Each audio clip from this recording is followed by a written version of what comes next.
안녕하십니까, 여러분. 데일리 토픽입니다. 오늘 여러분과 함께 나눌 이야기는 매우 무겁고 동시에 우리 사회에 많은 질문을 던지는 사건입니다. 개그맨 이진호 씨, 한때 SBS 웃음을 찾는 사람들 출신으로 웅이 아버지로 큰 사랑을 받았고 JTBC 아는 형님에서 고정 출연자로 활약하던 그가 지금 어떤 상황에 놓여 있는지 아십니까? 2024년 10월 불법 도박 사실을 스스로 고백하며 방송가에서 사라졌습니다. 그리고 2025년 9월 음주운전으로 검거됐죠. 그런데 여기서 끝이 아닙니다. 바로 지난 10월 5일 그의 여자친구가 자택에서 숨진 채 발견되었습니다. 이 세 가지 사건이 과연 우연의 연속일까요? 아니면 어떤 연결고리가 있을까요? 지금부터 보도된 내용들을 하나하나 살펴보며 확실한 사실과 아직 확인되지 않은 부분을 명확히 구분해 보겠습니다. 여러분, 준비되셨나요? 그럼 시작하겠습니다. 먼저 시간을 거슬러 올라가 보겠습니다. 2024년 10월 14일, 이진호는 자신의 인스타그램에 장문의 글을 올립니다. 내용은 충격적이었죠. 2020년 우연한 기회로 인터넷 불법 도박 사이트에서 게임을 시작하게 됐고 감당하기 힘든 빚을 떠안게 됐습니다. 그는 솔직하게 자신의 잘못을 인정했습니다. 그리고 이렇게 덧붙였죠. 매월 꾸준히 돈을 갚아 나가고 있고 앞으로도 죽을 때까지 이 빚은 꼭 제 힘으로 다 변제할 생각입니다. 하지만 문제는 빚의 규모였습니다.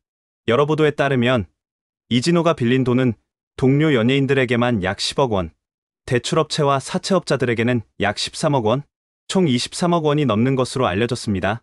더욱 충격적인 건 그가 돈을 빌린 방식입니다. BTS의 지민, 가수 영탁, 개그맨 이숙은, 가수 하성운 등 주변 유명인들에게 어머니의 말기암, 치료비, 사업자금 등 다양한 이유를 대며 돈을 빌렸다고 합니다. 결국 2024년 10월 22일 이진호는 서울 강남경찰서에 피의자 신분으로 출석했습니다. 그리고 2025년 4월 15일 불법 도박 혐의로 검찰에 송치되었죠. JTBC 아는 형님은 즉시 그를 하차시켰고 넷플릭스는 이미 공개된 코미디 리벤지 영상을 비공개 처리했습니다. 한국 닌텐도의 찐새 게임방 역시 모든 영상이 삭제되었죠. 그렇게 이진호는 방송가에서 완전히 사라졌습니다. 그런데 말입니다. 불법 도박으로 자숙 중이던 이진호가 2025년 9월 24일 새벽 다시 한번 세상을 놀라게 합니다. 바로 음주운전이었습니다. 시간은 새벽 3시경. 장소는 인천에서 시작해 경기도 양평군까지 무려 100km를 음주 상태로 운전한 겁니다. 여러분, 인천에서 양평까지가 얼마나 먼 거리인지 아십니까? 고속도로로 약 1시간 30분이 걸리는 거리입니다. 그 긴 시간을 술에 취한 채로 운전대를 잡았다는 겁니다. 경찰에 따르면 이진호는 인천에서 술을 마시다가 여자친구와 다툼을 벌였다고 합니다. 그리고 홧김에 차를 몰고 양평 자택으로 향했던 거죠. 신고는 인천에서 들어왔습니다. 목격자가 음주운전 차량을 신고한 겁니다. 인천경찰청은 양평경찰서에 공조를 요청했고 양평경찰서는 차량 이동 경로를 추적해 같은 날 오전 3시 23분 이진호를 검거했습니다. 검거 당시 측정된 혈중알코올 농도는 0.11%였습니다. 이는 면허 취소 기준인 0.08%를 훨씬 웃도는 수치죠. 나중에 체열검사 결과는 0.12%로 더 높게 나왔습니다. 참고로 혈중알코올 농도 0.11%는 어느 정도일까요? 일반적으로 소주 7잔에서 8잔 정도를 마신 상태입니다. 정상적인 판단이 어려운 만취 상태라고 보시면 됩니다. 이진호의 소속사 SMC&C는 즉시 입장문을 냈습니다. 이진호는 이번 일에 대해 일말의 변명과 핑계 없이 자신의 잘못이라 생각하며 깊이 반성하고 있습니다. 소속사 역시 책임을 통감하며 이진호가 처분을 성실히 이행하고 법적 조치를 받을 수 있도록 하겠습니다. 불법 도박으로 자숙 중이던 그가 1년도 채 안 돼 또다시 범법 행위로 적발된 겁니다. 여론은 차갑게 식어갔죠. 그런데 여기서 한 가지 의문이 생깁니다. 그날 새벽 이진호의 음주운전을 신고한 사람은 과연 누구였을까요? 2025년 10월 5일 오전 8시 30분경 인천 부평구의 한 아파트에서 한 여성이 숨진 채 발견되었습니다. 지인이 발견하고 112에 신고했죠. 경찰이 도착했을 때 그녀는 이미 사망한 상태였습니다. 그녀는 바로 개그맨 이진호의 여자친구 A씨였습니다. 이 소식이 10월 10일 뒤늦게 언론에 보도되면서 큰 충격을 주었습니다. 경찰은 현장에서 타살 혐의점은 발견되지 않았다고 밝혔습니다. 하지만 정확한 사망 원인에 대해서는 유족의 입장을 고려해 공개할 수 없다는 입장이죠. 그런데 여기서 중요한 포인트가 나옵니다. 일부 언론은 이진호의 음주운전을 신고한 사람이 바로 이 여자친구 A씨라고 보도했습니다. 특히 연예 전문 매체인 디스패치가 이를 처음 보도했고 다른 언론들도 이를 인용해 보도했죠. 보도 내용에 따르면 A씨는 각종 언론에 자신이 신고자로 언급되자 심적 부담감을 크게 호소했다고 합니다. 생각해 보십시오.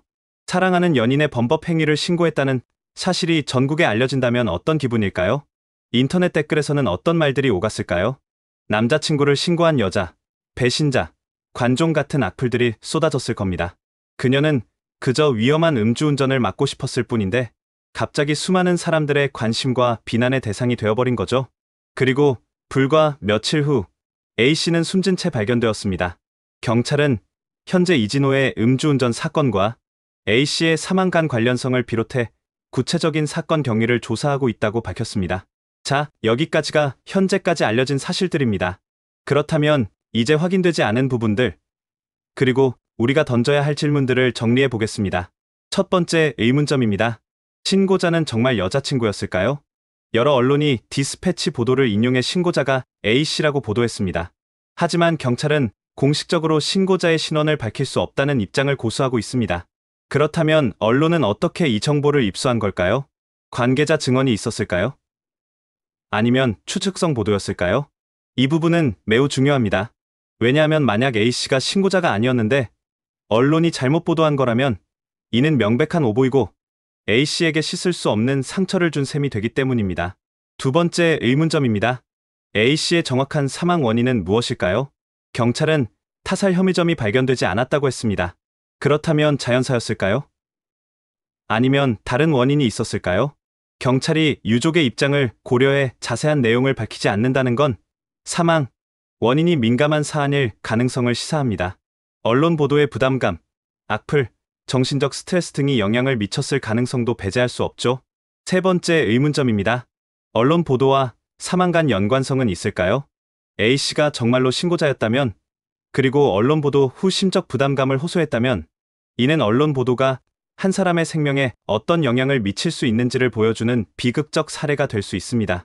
물론 직접적인 인과관계를 단정할 수는 없습니다. 하지만 최소한 우리는 이 질문을 던져야 합니다. 언론이 조금만 더 신중했다면 결과가 달라졌을까? 이제 쟁점들을 살펴보겠습니다.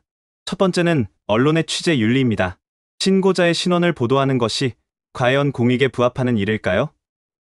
음주운전 사실을 보도하는 것만으로도 충분히 경각심을 줄 수 있는데 굳이 신고자가 누구인지까지 밝힐 필요가 있었을까요?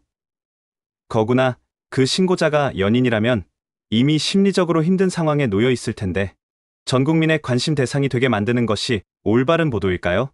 두 번째 쟁점은 자극적 보도의 문제입니다. 신고자는 여자친구, 연인의 배신, 음주운전, 신고한 여자친구 사망 같은 제목들은 클릭을 유도하기 위한 자극적인 표현들입니다. 이런 제목들은 사람들의 호기심을 자극하고 기사를 읽게 만들고 포털 사이트에서 높은 조회수를 기록하게 합니다. 하지만 그 이면에는 한 사람의 고통이 있고 한 사람의 사생활이 있고 한 사람의 생명이 있었습니다. 우리는 여기서 물어야 합니다. 조회수와 클릭이 한 사람의 생명보다 더 중요한가? 세 번째 쟁점은 2차 가해의 문제입니다. 언론 보도가 나간 후 인터넷 커뮤니티와 SNS에서는 어떤 일들이 벌어졌을까요? 남자친구를 신고한 여자, 의리도 없다, 관종 같은 악플들이 쏟아졌을 겁니다. A씨는 범죄를 신고한 시민으로서 칭찬받아야 할 사람입니다. 하지만 오히려 비난의 대상이 되었죠. 이것이 바로 2차 가해입니다. 언론이 불을 지피면 네티즌들이 기름을 붓습니다. 그리고 그 불길 속에서 한 사람이 타들어가는 겁니다. 이 사건은 단순히 한 연예인의 스캔들이 아닙니다. 우리 사회의 여러 문제를 드러내는 거울입니다. 첫째는 언론의 책임입니다. 언론은 사회의 공기라고 합니다. 사실을 전달하고 진실을 추구하고 권력을 감시하는 역할을 하죠. 하지만 동시에 언론은 엄청난 힘을 가지고 있습니다. 한 사람을 영웅으로 만들 수도 있고 악마로 만들 수도 있습니다. 그렇기 때문에 언론은 더욱 신중해야 합니다. 확인되지 않은 정보를 보도해서는 안 됩니다. 자극적인 제목으로 클릭을 유도해서는 안 됩니다. 한 사람의 사생활을 무분별하게 공개해서는 안 됩니다. 이 사건에서 일부 언론은 그 책임을 다하지 못했습니다. 둘째는 우리 모두의 책임입니다. 하지만 언론만 비난할 수는 없습니다. 우리 역시 그런 기사들을 클릭하고, 읽고, 공유하고, 댓글을 달았기 때문입니다. 자극적인 제목에 현혹되어 기사를 클릭하는 우리, 확인되지 않은 정보를 사실처럼 믿고, 퍼뜨리는 우리, 익명의 가면을 쓰고 악플을 다는 우리 모두가 이 구조의 일부입니다. 셋째는 정신건강의 중요성입니다. A씨가 정말로 언론 보도와 악플로 인한 심리적 압박을 견디지 못했다면, 이는 우리 사회가 정신건강 문제에 얼마나 무관심한지를 보여줍니다. 힘든 사람들이 도움을 요청할 수 있는 시스템이 부족합니다. 주변 사람들이 위험 신호를 알아차리고 도움을 주는 문화도 부족합니다. 우리는 이 사건을 계기로 정신 건강의 중요성을 다시 한번 생각해봐야 합니다. 넷째는 신고자 보호의 중요성입니다. 범죄를 목격하고 신고하는 것은 시민의 의무이자 권리입니다. 하지만 A씨처럼 신고자가 오히려 비난받고 피해를 입는 사회에서 과연 누가 신고를 하려 할까요? 신고자의 신원을 철저히 보호하고 신고자를 존중하는 문화가 필요합니다. 신고는 용기입니다. 배신이 아닙니다. 자, 여기까지 개그맨 이진호와 관련된 일련의 사건들을 살펴봤습니다. 정리해 보겠습니다. 확실한 사실 첫째, 이진호는 2024년 10월 불법 도박 사실을 고백했습니다. 둘째, 이진호는 2025년 9월 24일 음주운전으로 검거되었고 혈중 알코올 농도는 0.110, 12%였습니다. 셋째, 이진호의 여자친구 A씨는 2025년 10월 5일 자택에서 숨진 채 발견되었습니다. 넷째, 경찰은 타살 혐의점은 발견되지 않았다고 밝혔습니다. 아직 확인되지 않은 사항, 음주운전 신고자가 정말 A씨였는지 여부, A씨의 정확한 사망 원인, 언론 보도와 A씨 사망 간의 직접적 인과관계, 우리가 기억해야 할 것들 첫째, 보도된 내용이 전부 사실은 아닐 수 있습니다. 비판적 시각을 가지고 정보를 받아들여야 합니다. 둘째, 클릭 한 번, 댓글 하나가 누군가에게는 치명적인 상처가 될 수 있습니다. 셋째, 언론은 조회수보다 진실을, 자극보다 책임을 선택해야 합니다. 넷째, 우리 사회는 정신 건강 문제에 더 많은 관심을 기울여야 합니다. 앞으로 지켜봐야 할 것들, 경찰의 수사 결과가 나오면 많은 의문들이 해소될 것입니다. 신고자 신원 확정 여부, A씨의 정확한 사망 원인, 사건들 간의 연관성 등이 밝혀질 것입니다. 데일리 토픽은 앞으로도 이 사건을 계속 주시하며 새로운 사실이 밝혀지면 즉시 여러분께 전달하겠습니다. 여러분, 오늘 이야기는 여기까지입니다. 무겁고 슬픈 이야기였지만 우리가 반드시 짚고 넘어가야 할 이야기였습니다. 이 사건은 끝나지 않았습니다. 아직 밝혀지지 않은 진실들이 남아 있습니다. 하지만 분명한 건 우리 모두가 이 사건으로부터 배워야 한다는 것입니다. 언론은 더 책임감 있게 보도해야 하고 우리는 더 신중하게 정보를 소비해야 하고 사회는 고통받는 사람들에게 더 많은 관심을 기울여야 합니다. 그리고 무엇보다 우리는 서로를 존중하고 배려하는 사회를 만들어야 합니다. 만약 여러분이나 주변 분들이 힘든 시간을 보내고 계신다면 꼭 도움을 요청하세요. 우리 채널이 처음이신 분들은 구독과 좋아요 부탁드립니다. 여러분의 관심과 응원이 더 좋은 콘텐츠를 만드는 원동력이 됩니다. 그리고 이 영상이 의미 있다고 생각하신다면 주변 분들과 공유해 주세요. 더 많은 사람들이 이 문제에 대해 함께 고민할 수 있도록 말입니다. 댓글로 여러분의 생각도 들려주세요. 데일리 토픽은 여러분과 함께 만들어가는 채널입니다. 오늘도 데일리 토픽과 함께 해주셔서 감사합니다. 다음 영상에서 또 뵙겠습니다. 여러분, 안녕히 계세요.